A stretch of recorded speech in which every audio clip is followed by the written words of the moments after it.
यानंतर स्नेहल चव्हाण आपलं मनोगत व्यक्त करतील. Snehal Chavan. Good morning everyone.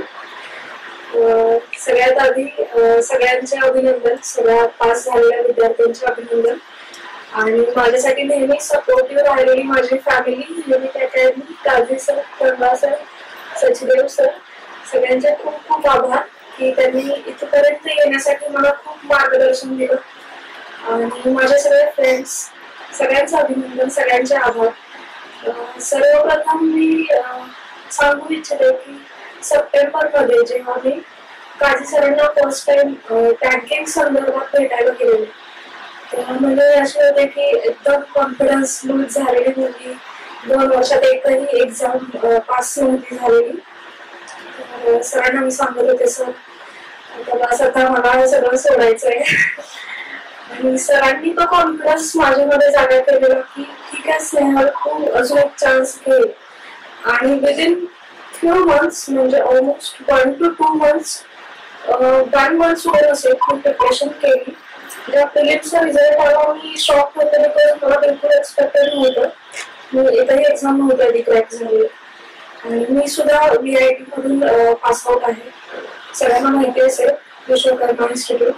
तर एक मनामध्ये राहिलेलं असतं की आपण एक मोठी IT कंपनी सोडून आलोय आणि प्लेस झालेली IT कंपनी सोडून आलोय आणि आता इथे काहीच होत नाहीये. तर कॉन्फिडन्स बिल्ड होणं खूप महत्वाची गोष्ट असते. आणि तो काझी सरांनी आणि युनिक अकॅडमीने खूप मदत केली. तेव्हा मी सरांच्या एका लेक्चरला गेले होते, तर सरांनी एक चायनीज प्रॉवर्ब सांगितली होती की जर तुम्हाला तुमचं एनिमी माहित असेल तर तुम्ही ऑलमोस्ट 50% वर्क तुमचं झालेलं असतं. तर मग तेवढंच मी लक्षात ठेवलं होतं की मी काही रिझल्ट बद्दल विचार केला नाही. फक्त एवढं ठरवलं होतं की बँकिंग काय आहे, IBPS काय आहे, एक्झाम काय आहे, सगळं जाणून घ्यायचं.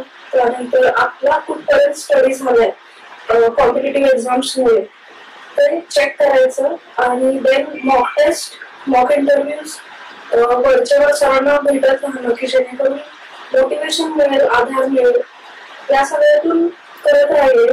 आणि जेव्हा मेन्सचा रिझल्ट आला तेव्हा मी परत शॉक होते, बिकॉज माझा अटेम्प्ट खूप कमी होता, खूपच कमी अटेम्प्ट होता आणि त्यामुळे स्कोर खूप चांगला होता. सो आय वॉज लाईक की अच्छा ॲक्युरसी चांगली आहे. तर हे कळालं होतं की आपण काही लिहिलेलं नाहीये, आपण व्यवस्थित टू द पॉइंट आन्सर्स देऊन आलोय. तर ती एक हळूहळू या प्रोसेसमध्ये आपल्याला आपल्या स्ट्रेंथ्स कळत जातात की आपणच स्वतःला अजून ओळखायला लागतो या एक्झाम्स मध्ये की आपल्यालाही कधी कधी माहित नसतं आपल्या स्ट्रेंथ्स काय आहेत, आपण काय करू शकतो. जेव्हा एक्झाम सुरू असते तेव्हा रिझल्ट लागतो, तेव्हा फक्त रिझल्ट पेक्षा खूप काही आपल्याला मिळून जातं. आणि ते माझ्या केसमध्येही झालं. जेव्हा इंटरव्ह्यूला चाललेले तेव्हाही मी अक्षरशः थरथरत होते मॉकच्या वेळेस. आणि सचिदेव सर आणि टांगा सरांनी मला खूप हेल्प केलेली. तेव्हा काझी सरांनी सुद्धा खूप हेल्प केलेली. मी अक्षरशः ते व्हिडिओ सुद्धा पाहिले नव्हते माझ्या मॉकचे, बिकॉज आय वॉज लाईक अरे काही बोलून आली आहे. आणि ठीक आहे, बट नंतर झालं इंटरव्ह्यू वगैरे छान झालं. त्यानंतर सुद्धा रिझल्ट आल्यावर मी शॉक होते, बिकॉज मी तर अशा आता होणारच नाही, आता पुढच्या एक्झामची तयारी करू. बट खूप खूप थँक्स सर, हे फक्त तुमच्यामुळे झाले. आणि खूप थँक्स पप्पा, तुम्ही सपोर्ट केला सगळ्यांनी. माझं एवढंच सांगणं आहे की आपण स्वतःला काय समजतो हे खूप इम्पॉर्टंट असतं. म्हणजे खूप वेळा आपल्याला माहित नसतं, पण आपण खूप काही करू शकतो आणि हे आपल्याला कळत नाही. आणि मोस्ट ऑफ द टाइम महाराष्ट्रातले मुलं, मी इव्हन इंटरव्ह्यूला होते तेव्हा सुद्धा माझ्या आजूबाजूला 2-3 जण असे होते जे आउट ऑफ महाराष्ट्र होते, बट फक्त एक्झामसाठी ते महाराष्ट्रातून एक्झाम देत होते काइंड ऑफ. म्हणजे तिकडे मे बी कॉम्पिटिशन जास्त असेल किंवा काय. बट हा आपल्यामध्ये स्टिग्मा होऊन जातो. महाराष्ट्रीयन मुलं खूप कमी समजतात स्वतःला आणि हे मला जाणवलंय. आणि अजून एक पॉइंट की मॅथ्सला खूप इग्नोर करतात किंवा भीती बाळगतो आपण. असं नाहीये, आपण इंडियन लोक आहोत, आपलं मॅथ्स मध्ये खूप कॉन्ट्रीब्युशन आहे. आणि बँकिंग आणि मॅथ्स, इंग्लिश या गोष्टीला घाबरण्याची अजिबात गरज नाहीये कोणीच. फक्त आपल्याला हे आता कळत नाही, एक्झाम सुरू असतं, कुठेतरी छोटेसे आपण दुर्लक्ष करतो थोडंफार आपल्या प्रिपरेशनकडे, प्लॅनिंगकडे किंवा डे टू डे लाईफ मध्ये कॉन्फिडन्स मध्ये कमी पडतो. आणि मग कुठेतरी अर्ध्या एक मार्क्सने एक्झाम जातात. म्हणजे आर्मी असिस्टंटची एक्झाम माझी 0.25 ने गेली. तेव्हा मी असे होते की हेच सुरू राहणार आहे आता अजून 1-2 वर्ष. बट ठीक आहे, झालं. पण अजून एक की याच्यावर थांबायचं नाहीये, अजून खूप पुढे जायचंय, सगळ्यांनीच पुढे जायचंय, सगळ्यांनी सोबत पुढे जायचंय. आय होप मी तुम्हाला सगळ्यांना माझ्यासोबत माझ्या जर्नीमध्ये अजून खूप पुढेपर्यंत तुमची सोबत लाभेल आणि युनिक अकॅडमीचं नाव खूप मोठं करण्याचा चान्स आम्हाला मिळेल त्याची आम्ही वाट बघतोय. अजून एक बँकिंगचे बऱ्याच जणांना माहित नाही तर मी बोलू इच्छिते की बँकिंग सेक्टरमध्ये येण्याचे फायदे किंवा मोटिवेशन. एकतर इंजिनिअरिंग मधून आल्यामुळे एक प्रोफेशनल मॅनेजरियल स्किल्स ऑलरेडी थोडंफार इनबिल्ट असतात किंवा डेव्हलप झालेले असतात 4 वर्षामध्ये. तर मग ते अजून वाढवण्याचा चान्स बँकिंगमध्ये मिळतो. बिकॉज एक प्रमोशन स्केल म्हणा, ट्रान्सपरन्सी म्हणा, सिस्टीम म्हणा, याच्यामध्ये तुम्ही खूप वरपर्यंत जाऊ शकता. तुम्हाला खूप अथॉरिटी मिळते, काम करण्याचा खूप चान्स मिळतो आणि जबाबदारी असते, रिस्पॉन्सिबिलिटी असते. तर तुम्ही as a person, as a professional खूप डेव्हलप होता आणि तुम्हाला खूप चान्स राहतो अगदी इंटरनॅशनल लेवलवर सुद्धा रिप्रेझेंट करण्याचा. जसं की त्याला सांगणार मी म्हणेन, मला कळालं तेव्हा माझ्या मनात या सगळ्यांसाठी खूप जास्त रिस्पेक्ट आहे. मॉक इंटरव्ह्यूला ते होते तेव्हा मी पर्सनल त्यांच्याशी बोलले आणि त्यांनी अगदी छोट्या छोट्या गोष्टी म्हणजे कसं बोलायचं, सेमच वाक्य पण वेगवेगळ्या सेंटेन्स फॉर्म करून त्यांना कसं सांगायचं की जेणेकरून पॉझिटिव्हली इंटरव्ह्यू घेतील, हे सगळं मला सरांनी सांगितलं आणि ते खूप फायदेशीर राहिलं माझ्यासाठी. आय होप मी इथून पुढे पण मला तुमचं खूप मार्गदर्शन मिळेल. मी वरच्यावर भेटत राहीनच सगळ्यांनाच. सगळ्यांना खूप खूप धन्यवाद. सगळ्यांना खूप खूप ऑल द बेस्ट. खूप प्रिपेअर करा, चांगल्या चांगल्या पोस्टवर जा आणि मेन म्हणजे नॅशनल सर्व्हिस मध्ये स्वतःचं योगदान द्या. बिकॉज किती झालं तरी प्रायव्हेट आणि पब्लिक याच्यामध्ये एक पॉइंट असा असतो डिफरन्शिएटिंग की तुम्हाला सॅटिस्फॅक्शन मिळतं की आपण कोणासाठी करतोय, काय करतोय आणि त्याच्यामुळे ऍटलिस्ट एका जरी पर्सनला थोडं जरी त्याच्या आयुष्यात चेंज झाला तर ते जे सॅटिस्फॅक्शन असतं ते दुसरीकडे कुठे मिळेल. मग तुम्हाला 1 लाखाचा चेक जरी हातात मिळाला तर जर ते सॅटिस्फॅक्शन नसेल तर मग गोष्टी खूप टफ होऊन जातात most of the time private सेक्टरमध्ये. बट तुम्ही जर इकडे आला, म्हणजे माझी तरी इच्छा आहे, खूप गरज आहे सिस्टीम मध्ये, वेगवेगळ्या एक्झाम्स मध्ये, सगळ्यांनी यावं. ते यासाठी यावं की सध्या देशाला युथची खूप गरज आहे की ज्यांना आजूबाजूच्या गोष्टींचं नॉलेज असेल, त्याच्यावर विचार करू शकतील आणि त्याचं देशाला काहीतरी योगदान देऊ शकतील. मग ते कुठल्याही सेक्टरमध्ये असो, banking, insurance, government sector, public sector, कुठेही. बट या आणि ऑल द बेस्ट. सध्या तरी मी थोडंच बोलू शकेन. मला संधी दिल्याबद्दल धन्यवाद. सगळ्यांचे खूप खूप आभार. सगळ्यांना धन्यवाद, अभिनंदन आणि पुढच्या वाटचालीसाठी शुभेच्छा. थँक्यू. थँक्यू. त्यानंतर राजेंद्र चव्हाण आपलं मनोगत व्यक्त करतील आणि त्यानंतर मिलिंद पाटील बोलतील. फक्त सर्व यशवंतांना विनंती आहे की आपण 5 मिनिटांमध्ये आपलं मनोगत व्यक्त करू. सर्वप्रथम मंचावर उपस्थित सर्वजण, सगळे माझे मित्र जे सिलेक्ट झालेले आहेत वेगवेगळ्या बँकेमध्ये आणि तिथे उपस्थित जे येणाऱ्या वर्षांमध्ये बँकेची एक्झाम देणार, तर सगळ्यात पहिल्यांदा 1 तारखेला रिझल्ट बँकेचा फिक्स लागतो हे मला माहित होतं आणि 1 तारखेला सकाळी 8 वाजता वेबसाईट चेक केली तर रिझल्ट काय लागला नव्हता.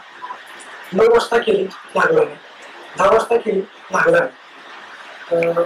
शेवटी मी झोपून गेलो आणि मला फोन आला 12:15 वाजता आणि अननोन बरोबर नव्हता आणि मला ट्रूकॉलरनं कळालं की युनिक अकॅडमीतून फोन आला. मी वेबसाईट चेक केली, सिलेक्शन झालं होतं युनियन बँक ऑफ इंडियामध्ये. लगेच काजी सरांचा परत 5 मिनिटानंतर फोन आला आणि सरांनी डायरेक्ट मला विचारलं की कोणती बँक, म्हणून कसं युनियन बँक. मग सरांनी अभिनंदन वगैरे केलं आणि तुम्ही लगेच सर म्हटले भेटायला वगैरे. मी सरांना सांगितलं की सर माझी उद्या एक्झाम राज्यसेवेची. सर म्हटलं ठीक आहे, तू एक्झाम झाल्यानंतर नेक्स्ट वीक मध्ये. तर म्हणजे मी कोणालाच सांगितलं नाही रिझल्ट, फक्त घरी फोन करून सांगितलं भावाला. भाऊ म्हटलं कोणालाच सांगायचं नाही, उद्या एक्झाम द्यायची, उद्या तुझी जी एक्झाम आहे त्याच्या मोडमधून तू बाहेर पडायचं नाही. मग मी मोबाईल ठेवून दिला, कोणाला काय बोललो. दुसऱ्या दिवशी एक्झाम दिली, 5:30-6 वाजता रूमवर आलो, घरी फोन केला. भाऊ आणि वडील म्हटले आता सांगतो कोणाला सांगायचं त्यांना. मग शेवटी मित्रांना वगैरे फोन केला. तर मित्र म्हटलं अरे काय रिझल्ट लागला नाही, तू एवढा विषय म्हणजे तुझ्यासाठी चांगला क्षण आहे आणि तू असं कसं शांत थांबू शकतोस. मला नाही म्हटलं दुसऱ्या दिवशी एक्झाम आहे म्हटलं म्हणून. तर मला ऍक्च्युली प्रवास चालू झाला, ही जी प्री होती ना 2 तारखेला, तर 1 वर्षापूर्वी प्रवास चालू झाला होता बँकेचा. मी राज्यसेवेची तयारी करायचो आणि एप्रिलमध्ये एक्झाम दिली आणि मला समजलं की ह्या वर्षी आपण मेन्सला क्वालिफाय होत नाही, तर आता करायचं. मग मी वांचन कॉलेजमधून पासआउट झालो होतो, त्यामुळे प्लेसमेंट पण झाली होती आणि ती प्लेसमेंट सोडून मी अभ्यास चालू केला होता राज्यसेवेचा. तर मग बरेचसे मित्र होते, त्यांना विचारलं तर ते मित्र म्हटले की तू लेक्चरशिप कर. कारण का तर माझे वडील 4 महिन्यानंतर रिटायर होणार होते. वडिलांनी मला खूप संधी दिली होती की तू अभ्यास कर. वडील म्हणत होते की रिटायर झालो ना तरी पण तू 1 वर्ष करायचं. मला स्वतःला बरोबर वाटत नव्हतं. तुम्हाला वाटत होतं की आपण नाही, वडील रिटायर झाली तर आपण पटकन लागलं पाहिजे आणि राज्यसेवेचा मी लास्ट अटेम्प्ट द्यायचं ठरवलं. मग शेवटी काय नाही, मी एका ठिकाणी मित्र म्हटला की तुला आमच्या कॉलेजवर इंडियन कॉलेजवर गेस्ट फॅकल्टी म्हणून भेटेल, तू इंजिनिअरिंगचे सब्जेक्ट शिकवू शकतो सर आम्हाला. कारण मी माझ्या रिलेटिव्हमध्ये दोघांना शिकवलं पण. मग वडिलांना फोन केला, वडिलांना विचारलं की असं असं करू. वडिलांचा पुढचा प्रश्न राहील, मग तू पैसे कमवणार, तुझं लग्न करायचं. मी नाही म्हटलं की मग वडील म्हटले मग तू असे किती पैसे कमवणार आहे, तू परत अभ्यास करायचा. मग वडिलांना तर सांगू शकत नाही की या वर्षी माझा स्कोर एवढा की मी मेन्स देऊ शकत नाही. मग आलो परत पुण्यामध्ये, डिप्रेशन मध्ये होतो. मग मला रूम पार्टनर अभिजित होता, मी त्यालाच घेऊन आलो इथं सोबत. तर तो सारखा एक व्हिडिओ ऐकायचा आणि त्याचं वाचन खूप आहे. जे असं व्यक्तिमत्व विकासाची पुस्तकं असतात ते खूप वाचायचं आणि तो नेहमी रूम मध्ये ते लेस डाऊनचे व्हिडिओ ऐकायचा आणि ते आम्हाला जबरदस्त ऐकायला लागायचं. आणि मी त्याची नेहमी म्हणजे अशी नक्कल करायची त्या व्हिडिओची. आणि शेवटी मग त्याला म्हटलं की तुझे वाचतोय तो म्हणत तुला माझी तिथे पुस्तक आहे, म्हणजे माझ्याच टेबलवरती तशी भरपूर पुस्तकं होती, 30-35 आणि सुद्धा वाचली होती. तू मला तुला जे पुस्तक घ्यायचं वाचायचं ते वाच. 14 वेळा मी सकाळी उठणार, नाश्ता झाला की ती पुस्तक तिथे घ्यायचं वाचायचं चालू करायचं. ते पुस्तक मी असं वाचायचं की जेवणार पण नाही आणि दुपारी जर कोणाचा फोन आला तर मला बघितल्यानंतर समजायचं की हा फोन 5 मिनिटं चालणार. तो पटकन हेडफोन घालायचे आणि त्या 5 मिनिटात मॅगी बनवून खायची. फोन चालू असताना फोन करत आला की पुस्तक हातात. आणि असं मी जूनच्या पहिल्या आठवड्यापर्यंत ती पुस्तकं वाचून काढली फक्त. माझा दुसरा एक रूम पार्टनर लायब्ररीत जायचं, त्या वाटायचा हा काय झालं, याला असं काय करतो, या अभ्यास सोडलाय, लायब्ररीत येत नाही आणि रूमवर अशी अवंत वाचनाची पुस्तकं वाचतो. तर त्याची ती पुस्तकं एवढी भारी होती ना की मला वाटलं की नाही म्हटलं अजून ह्या वर्षी आपण होत नाही मेन्सला, पण आपण दुसरा ऑप्शन बघितला पाहिजे. मग मी विचार केला. तुम्हाला माझे मित्र म्हणायचे की तुझं मॅथ्स वगैरे चांगलं आहे, तू बँकिंग का देत नाही. तर मग बँकिंगचं मी काय केलं, लॅपटॉप ओपन केला, पूर्ण 2 वर्षाचा अनालिसिस केला. 2 दिवस बसून एक्सेल शीट बनवली, प्रॉब्लेमचा टाईप पूर्ण कसे कसे क्वेश्चन विचारतात, किती क्वेश्चन विचारतात, त्याचा पूर्ण अभ्यास केला आणि ठरवलं की आपण हे करू शकतो. आणि केलं. SBI प्री दिली, प्री पास. मेन्सच्या दिवशी बरोबर 31 तारखेला मेन्स होती, 31 जुलैला. वडिलांचा रिटायरमेंटचा कार्यक्रम तेव्हा ऑफिसमध्ये चालू होता आणि मी इथं पुण्यामध्ये मेन्स देतो. मग वडिलांना सांगितलं अशी अशी माझ्या एक्झाममध्ये येऊ शकत नाही. वडील म्हटले ठीक आहे. मेन्सचा तो SBIचा पेपर अवघड आला होता, म्हणजे पॅटर्न चेंज झाला होता. मी जी स्ट्रॅटेजी केली होती ती पास झालो मी त्या स्ट्रॅटेजीवर, पण मेन्सचा पेपर थोडा वेगळा असल्यामुळं क्लिअर नाही झाला. आता काय, आता IBPS. मग IBPSची ही सेम स्ट्रॅटेजीवर, कारण मी कंपाऊंड इंटरेस्ट कधीच शिकवलं नाही कॅल्क्युलेट करायला. कारण 60 मिनिटात 60% सोडून 50+ मार्क काढायचे. कंपाऊंड इंटरेस्ट कॅल्क्युलेट करून काही उपयोग नाही, कारण तिथं जर 1 मिनिटापेक्षा जास्त वेळ दिला तर तुम्ही पुढचा क्वेश्चन अटेम्प्ट करू शकत नाही. सेम की हे नावातून एवढं पाणी जातं, बिल नावातून एवढं भारी येते, कॉफी भरायला किती वेळ लागते हे जमते. पण मला काही गरज आहे, कॉफी भरून नाही तर राहून. आता पार्टनरशिपचे प्रॉब्लेम की A ने 9 महिन्यासाठी एवढे गुंतवले, B ने एवढ्या महिन्यासाठी एवढे गुंतवले, C ने आपली अमाऊंट काढून घेतली 8 महिन्यानंतर, तर त्यांना किती किती प्रॉफिट भेटला वर्षाच्या शेवटी. मला काय करायचं जर माझ्या ह्या प्रश्नाला जर 1.5 मिनिटं लागत असेल मग ते त्यांचे रिलेटेड त्यांनी प्रॉफिट करून लॉस करून देत, माझा लॉस होतो, माझा वेळ जातो. म्हणजे आता जे काही नवीन आहेत त्यांच्यासाठी सांगतो की महाराष्ट्रामध्ये आणि इंडियामध्ये आता काही ऍप्स आहेत, वेबसाईट आहेत, त्याच्यावरती जर तुम्ही बघितलं सगळे रडत असतात की मला इंग्लिश क्लिअर नाही हुआ. म्हणजे ते आता बरेचसे सक्सेसफुल कॅन्डिडेट त्यांना तर माहित असेल की ते ऍप एक आहे त्याच्यावरती सगळे रडत असतात तरी मला इंग्लिश क्लिअर नाही हुआ, मग इंग्लिश में फेल हो गया. तर आपल्याला इंग्लिशला स्कोर करायचा नाही, इंग्लिशचा कट ऑफ लागतोय. म्हणजे जे टोटल स्कोर आहे त्याच्यापैकी फक्त तुम्हाला 33% मार्क पडले की तुम्ही कट ऑफ क्लिअर केले. त्यामुळे मी ठरवलं इंग्लिश 10 मिनिटापेक्षा जास्त अटेम्प्टच करायचं नाही. 10 मिनिटापेक्षा जास्त अटेम्प्ट करून आपण एक्झाम केली, कारण पॅसेज वाचून ते आपल्याला त्यातले ज्ञान घ्यायचं नाही. पॅसेजवर तेवढेच मोजके प्रश्न सोडवायचे, ही स्ट्रॅटेजी होती माझी. त्याच्यानंतर जसं मी तुम्हाला बोललो की मला छोटे छोटे प्रॉब्लेम सॉल्व्ह करायचे नव्हते. जे सिम्प्लिफिकेशनची सिरीज येते, अप्रॉक्सिमेशन येते, म्हणजे असे प्रश्न सोडवायचे ते डीआय सॉल्व्ह करायचे तुम्हाला. म्हणजे माझी स्ट्रॅटेजी होती. पजल्सला पण सेम. मला माहित होतं ब्लड रिलेशन आपले प्रॉब्लेम चुकत नाहीत. पहिला डायरेक्ट म्हणजे कसं मुलांना बरेचसे जसं अजिंक्य म्हटला की मॉक टेस्ट देण्याचा फायदा. तर मी ज्यावेळी मॉक टेस्ट लावली होती त्यावेळी मी हेच बघत होतो की क्वेश्चन नेक्स्ट करायचे नाही. म्हणजे आपल्याला माहित असते एक क्वेश्चन आहे त्याच्यावरती सेम 5 प्रश्न आहे. पहिला क्वेश्चन गेला ना आणि हा सॉल्व्ह करायचा नाही, मला डायरेक्ट 6 नंबरला जातो तो अटेम्प्ट करायचा. ही माझी स्ट्रॅटेजी होती. आयबीपीएस प्री क्लिअर झालो, मेन्सला गेलो. मेन्स मध्ये पहिला रिझनिंग आलं होतं आणि यावेळी ज्यांनी दिल्या त्या सगळ्यांनाच माहित आहे की रिझनिंग चालू झाल्यानंतर ना की खूप मी तर एक म्हणजे 40 मिनिटं टाइम होता, 33 मिनिटापर्यंत टाइम आला रिमेनिंग टाइम. सॉल्व्ह करतोय, अटेम्प्ट होतच नाही सॉल्व्ह. म्हणजे नाही म्हटलं आपण आता 7 मिनिटं परत अटेम्प्ट करायचं. रिमेनिंग टाइम 28 मिनिट नाही झालं, मग सोडून दिलं, स्किप केलं, जे जमते ते सोडवलं. आणि तिथं आपल्याला दिसते की आपण किती क्वेश्चन अटेम्प्ट केले. तर माझे फक्त काय तर 15 क्वेश्चन ऑटोमॅटिक नेक्स्ट स्क्रीन आली, नेक्स्ट सेक्शन चालू झालं. मग मला माहित होतं हा टाइम खूप आहे नेक्स्ट सेक्शनसाठी. 2 मिनिटं डोळे मिळून शांत बसलो, विचार केला. एसबीआय मेन्सला असंच होतं, मेरिट जास्त लागणार नाही, आपण फक्त शांत डोकं घेऊन अटेम्प्ट करायचं. म्हणजे एक्झामच्या वेळी मी हा पॅटर्न फॉलो केला आणि मेन्स दिली आणि परत बॅडलं. वडिलांनी रिटायरमेंटसाठी सगळ्या मित्रांसाठी एक कार्यक्रम ठेवला होता हेल्थ जेवणाचा आणि त्यांनी तारीख वगैरे फिक्स केली आणि तारीख परत सेम आली की वडिलांचा तिकडे रिटायरमेंटला तर नव्हतं आणि ह्यावेळी माझी आयबीपीएसची मेन्स. मग सांगितलं फोन करून घ्यायला म्हणजे कार्यक्रम चेंज करायची पाहिजे. नाही म्हटलं नाही करायची, म्हणजे माझ्या नशिबातच नाही म्हटलं राहून द्या. मेन्स दिली. मग म्हटलं आता आपण दोन्ही टायमिंगला घरी नव्हतो, आपण घरी जायचं. घरी गेलो, रिझल्ट लागला. रिझल्ट लागल्यानंतर लास्ट इयर एक माझा मित्र युनायटेड बँकेत झाला होता, त्याला कॉल केला आणि म्हटलं झालो पास, आता काय करायचं इंटरव्ह्यू. तर तो म्हटलं तू काजी सरांना भेट म्हटलं मी घरी. त्याने नंबर दिला, मी काजी सरांना मेसेज केला की असं असं मी मेन्स झाली क्लिअर, मी इंटरव्ह्यूसाठी सुरू आहे. सरांनी लगेच मला दुपारच्या वेळेत 5 मिनिटाचा स्लिप आला आणि सर म्हणले या म्हटले तू आपण भेटू. मग पहिल्या मॉकला काही यायचं जमलं नाही मला.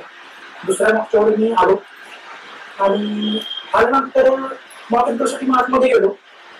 म्हणजे मला एवढं खबरलं होतं ना, कारण काजी सर होते, प्रवीण सर होते, सतीश सर होते की म्हणजे खूप घाबरून बसलो होतो मी आणि खूप चांगले क्वेश्चन विचारले आणि त्यातले क्वेश्चन माझे तिकडे रिपीट झाले काही इंटरव्ह्यूला. आणि या साईडला मला काळजी सर क्वेश्चन विचारत होते आणि मध्येच सतीश सरांनी एकदम असं रॅपिड राऊंड चालू केला, म्हणजे सगळे रेट्स विचारायला लागले इंटरेस्टेड. आणि सरांनी प्राण दाखवून विचारलं आणि मी 6 बोललो आणि मला पण माहित नाही मी कसं 6 बोललो. म्हणजे उत्तर दिल्यानंतर मला कळाली 0 असते. मी आलो काय आता मित्र वगैरे होती, मी अक्षयला सांगितलं अरे म्हटलं मी ते 6 बोललो तर असं कर, मला पण आठवत नाही म्हटलं आता प्रेशर घेतलाच पाहिजे. मग नंतर डिस्कशन चालू झालं. डिस्कशनला रोज बस सरांनी पण काही सरांनी नोट केला होता आणि म्हणजे तो खूप मोठा ब्लंडर केला. असं म्हणजे जो क्वेश्चन कधीच चुकला नाही पाहिजे कधीच चुकायचं नाही. आणि सांगितलं बऱ्याचशा टिप्स वगैरे दिल्या. घरी गेलो, पूर्ण इंटरव्ह्यूची तयारी केली. कारण सतीश सरांनी सांगितलं होतं की जर तुम्हाला असं वाटत असेल की मेन्सचा स्कोर कुठे कमी आहे तर तुम्हाला इंटरव्ह्यूला स्कोर जास्त आला पाहिजे. मग पूर्ण म्हणजे जसं सरांनी वगैरे मार्गदर्शन केलं होतं त्याबद्दल पूर्ण अभ्यास केला त्या गोष्टीचा. आणि इंटरव्ह्यू मध्ये मला एक त्यांनी सिच्युएशन दिली होती आणि ती सिच्युएशन फक्त मी का सॉल्व्ह करू शकलो कारण मला युनिकच्या मॉक मध्ये जे सरांनी सांगितलं होतं ज्या गोष्टी करायला त्या गोष्टी मी न चुकता फायनल इंटरव्ह्यूच्या अगोदर कव्हर केल्या होत्या. आणि मला जेव्हा लास्टचा परावा निघायचा की अजून एक मॉक आहे की मी देणार आहे, तर मी नाही म्हटलं, कारण मला त्याच मॉक मध्ये सगळे डाऊट्स क्लिअर झाले होते. आणि ते डाऊट्स क्लिअर झाले म्हणून माझं सिलेक्शन झालं. आता अक्षयला माहितच आहे, कारण माझं किती काटावं होतं सिलेक्शन. तेवढाच आहे प्रवास. परत त्याच्यानंतर सरांना भेटतो, सर परत भविष्यात चांगलं मार्गदर्शन करतीलच, सोबत राहतील आमच्या. आणि इथे बोलायची संधी दिली त्याबद्दल ट्युनिंग अकॅडमीचे मी आभार मानतो. थँक्यू.